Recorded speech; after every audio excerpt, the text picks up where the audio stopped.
안녕하십니까. 오늘은 임의경매 대 강제경매, 권리분석에 미치는 영향은 이라는 제목으로 임의경매와 강제경매의 특징 및 유의사항 등에 대하여 알아보도록 하겠습니다. 권리분석을 하려고 등기부나 경매정보지를 보다 보면 임의경매, 강제경매라는 말이 있습니다. 이는 경매의 이론상 분류 방법 가운데 하나입니다. 그런데 간혹 임의경매냐 강제경매냐의 방식에 따라 권리분석상 차이가 있냐고 묻는 분이 계십니다. 일단 결론적으로 권리분석을 할 때 임의경매냐 강제경매냐에 따라 권리분석상 차이점은 없고 기본적으로 등기부를 기준으로 권리분석을 하시면 됩니다. 그렇다 보니 선순위로 알 수 없는 권리가 있든 없든 임의경매이든 강제경매이든 어쨌든 둘 다 그 자신도 말소 기준 권리가 되고 낙찰자가 인수할 것은 아니므로 낙찰자 입장에서 크게 염려할 사안은 아니라고 보시면 됩니다. 이론상 법원 경매와 관련하여 경매의 종류는 대략 첫 번째로 광의의 경매, 협의의 경매, 두 번째로 실질적 경매, 형식적 경매, 그리고 세 번째로 방금 말씀드린 임의경매, 강제경매 등으로 나누는 방법이 있습니다.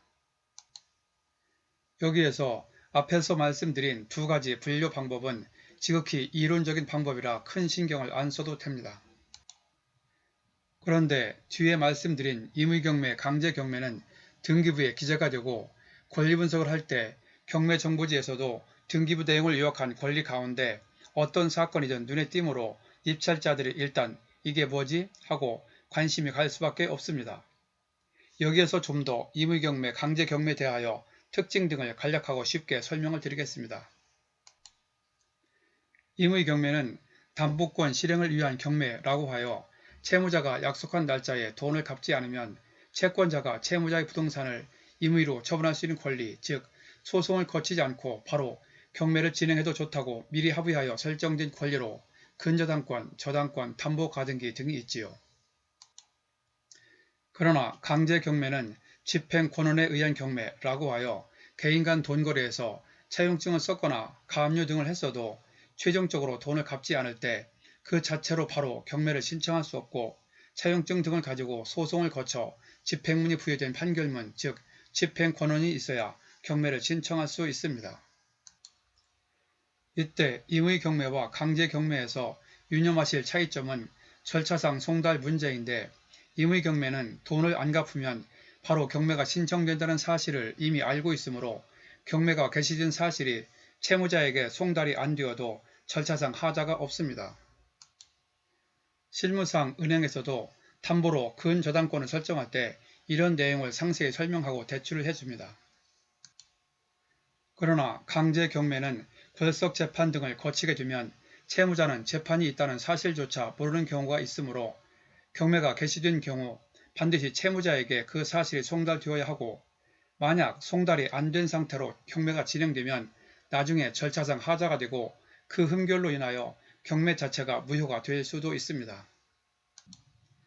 하지만 강제경매에서 이러한 송달 문제는 경매 진행 과정에서 법원에서 주소 보정을 명하거나 이해관계인의 이의신청 등으로 해결이 되어 문제가 없는 것만 매각기일에 경매를 진행하므로 입찰자는 일단 송달 문제에 대하여 거의 신경 쓸 일이 없습니다. 그리고 이러한 절차상 문제뿐만 아니라 차용증 작성 과정 등 내용상 문제가 있는 경우에도 경매 진행 과정에서 채권자, 채무자가 이를 문제 삼아 경매 집행정지, 변경 등을 거쳐 법원과 채무자 등 이해관계인 간에 법적 문제가 해결된 것, 하자가 치유된 것만을 대상으로 매각기일에 경매를 진행하므로 별 문제가 없다고 보시면 됩니다.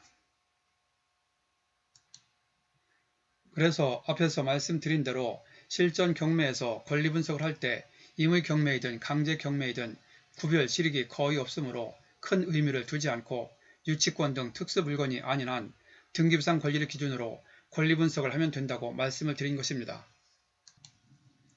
그런데 여기에서 하나 더 유념하실 것은 임의경매에서는 그런 일이 없는데 만에 하나 강제경매와 관련하여 낙찰 후 소유권 이전까지 하였는데 차후에 중대한 사유가 발생하여 판결문 등에 의해 경매 절차가 무효로 된 경우 낙찰자 입장에서 어떻게 되느냐 하는 것입니다. 강제 경매에서도 이런 일은 거의 없는데 만약 이런 일이 발생했다면 그 경우는 유감스럽게도 경매 절차가 무효이니 소유권 이전도 무효가 되어 원상회복 및 부당이적 반환 등 새로운 법적 문제가 생길 수도 있습니다. 형사재판에서도 대법원 판결까지 확정되었다가 사건을 뒤집을 만한 중요한 증거나 증인이 한참 후에 나타난 경우 재심을 통하여 판결이 뒤집히는 경우도 있는데 이와 마찬가지로 강제경매에서도 혹시 이런 일이 발생했다면 강제경매의 특성을 이해하고 번거롭지만 그에 맞춰 대처해야 한다고 생각하시면 될 것입니다. 오늘은 권리분석 시 임의경매, 강제경매에 따라 권리분석에 어떤 영향을 주는지 그리고 간단하게 특징, 차이점, 대책 등을 살펴보았습니다. 참고로 이번 회차 관련 유튜브를 안내해드리니 시간 날 때 들어보시기 바랍니다.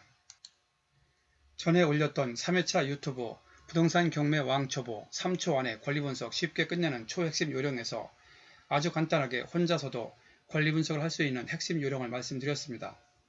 아래의 링크로 연결해 놓았으니 클릭하시면 바로 보실 수 있습니다. 그리고 제가 만든 유튜브는 1회부터 40회차까지만 듣고도 혼자서 웬만한 경매는 실전으로 지금 즉시 하실 수 있도록 핵심 요령 위주로 설명되어 있으니 참고하시기 바랍니다. 본 내용이 여러분에게 도움되었다고 생각되시면 아래에 있는 좋아요와 구독 버튼을 눌러주세요. 좀 더 알찬 내용을 만드는 데 큰 힘이 됩니다. 참고로 구독은 무료입니다. 감사합니다. 그럼 다음에 또 뵙죠.